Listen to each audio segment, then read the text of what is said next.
as araras revoam por cima dos buritis. Penso na minha vida que é mais ou menos assim, voando pelos caminhos, sobrevoando os confins. A ave chamada tempo abre as asas sobre mim.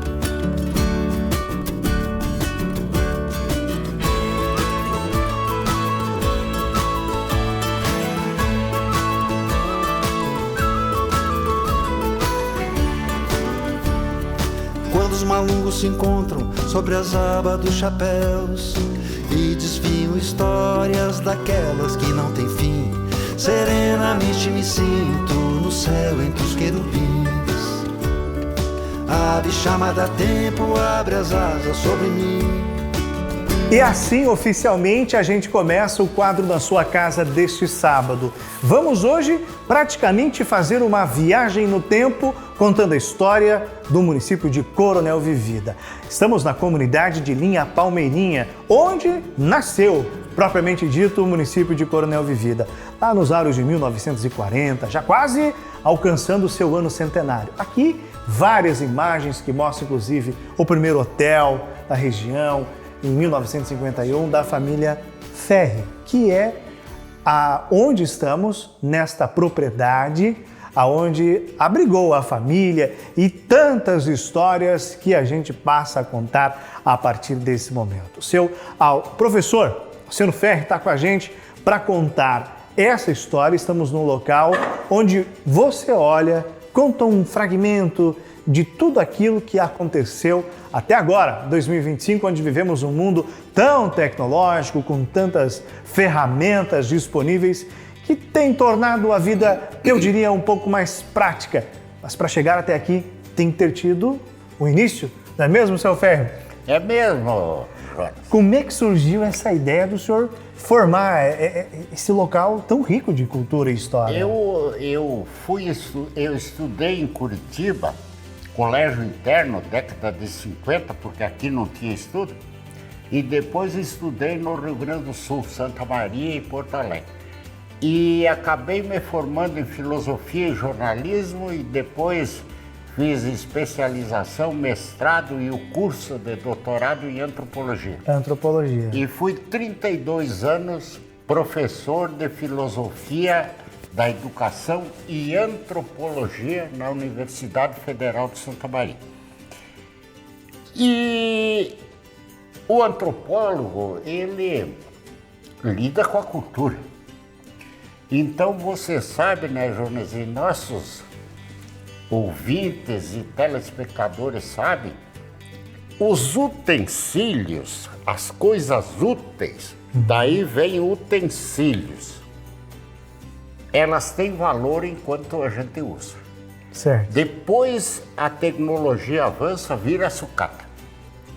Depois de décadas, vira elemento cultural.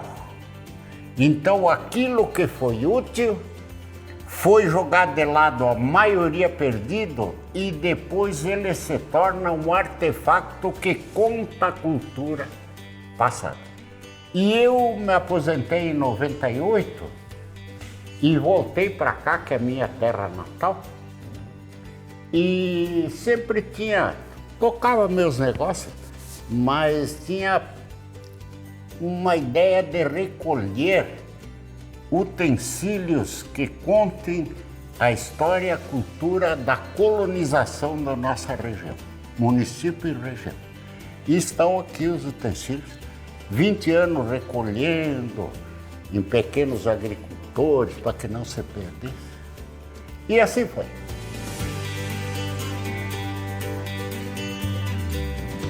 E hoje, o senhor olhando, são 20 anos praticamente que o senhor dedicou a sua vida nisso. Não totalmente, né? Mas como uma coisa que eu fazia sempre. E me chamavam de louco. Só recolhe velharia, é badulaqueiro, mas eu sou antropólogo, eu sei quando um artefato vira um artefato cultural. E para a gente seguir com o rumo da humanidade, precisa saber nossas raízes. Precisa. Né? Inclusive, para progredirmos no sentido humano, social, e não sermos dominados por ninguém. Porque quem tem raiz não é qualquer um que derruba. Os povos que têm raiz são invencíveis, são fortes. Importante, uma reflexão legal. Povo sem raiz é dominado por outros ou por ideologias. Povos com raiz permanecem até milhares de anos. Interessante. E a raiz vem da cultura. É importante saber como eram as coisas, como eram feitas, quem era meu avô, meu bisavô, de onde ele veio, o que ele pensava, o que ele fez, porque isso de achar que tudo aí está pronto, como você falou, é conversa. É um tijolo em cima do outro.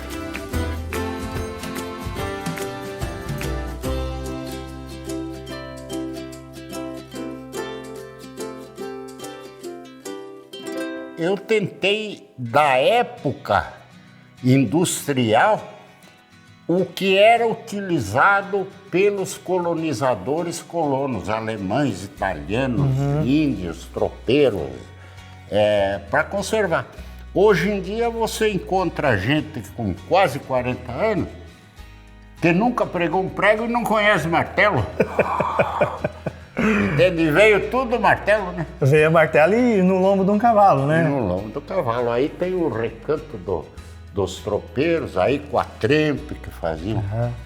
Então vocês fiquem à vontade, é um prazer para mim que a região conheça. Um ponto que eu gostaria de perguntar ainda para o senhor, seu Ferri, falando sobre este local, que é o seio da família Ferri, porque foi aqui que vocês começaram, o que foi o seu pai e a sua mãe para a região, para Coronel Vivida? Eles foram muito importantes. Meu pai fez escola, naquele tempo não tinha nada do governo. O senhor tem uma réplica aqui das escolas? A escola ali.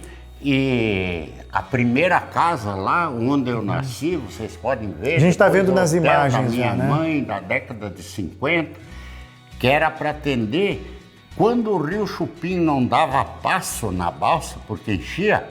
Aqui os caminhões e caminhoneiros de madeira paravam esperando o rio baixar. Meu pai que abriu a escola, abriu a estrada, com a colaboração dos colonos, ele conseguiu, com o governo do estado e antes ainda do território do Iguaçu, até 1940, de 43 a 46, que os colonos pagassem a terra em termos de prestações e podiam descontar dinheiro trabalhando na estrada. Então, cada dia trabalhado era um crédito para ajudar a pagar a terra requerida do governo. História. Isso desenvolveu a região na época? Desenvolveu, criou Coronel Vivida.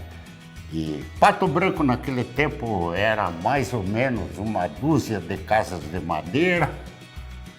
E assim foi e a nossa região se desenvolveu. E aqui está uma lembrança de como começou a se desenvolver.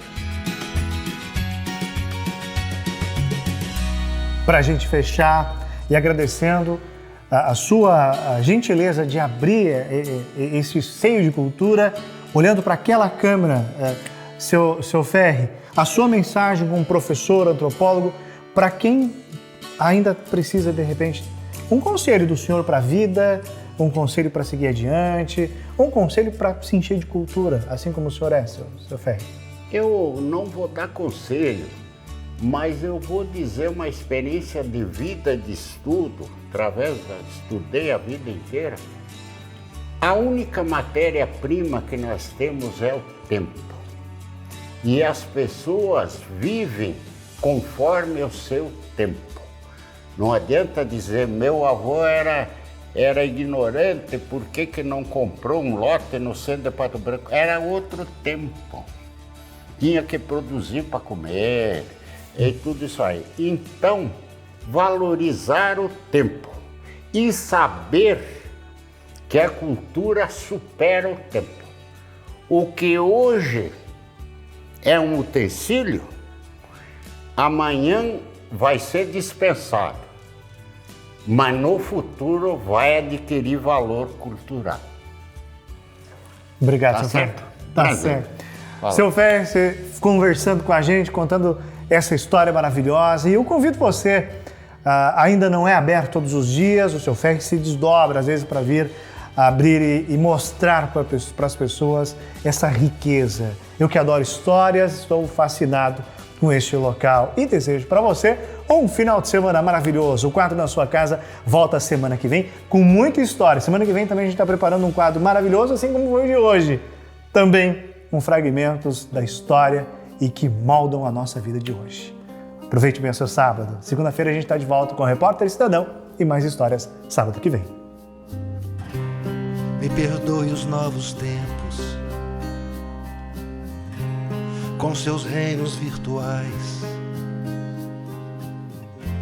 as notícias do momento nem parecem ser reais. Muita gente já nem pensa, afinal qual vale mais? Ao invés de um sentimento, preferir ouvir o metal, ver só o que sai de dentro de suas telas de cristal. Muita gente já nem tenta distinguir o bem do mal. Quando o fogo se acendeu e a noite clareou, nossas vistas se abriram para sonhos e mistérios que o sol nunca mostrou.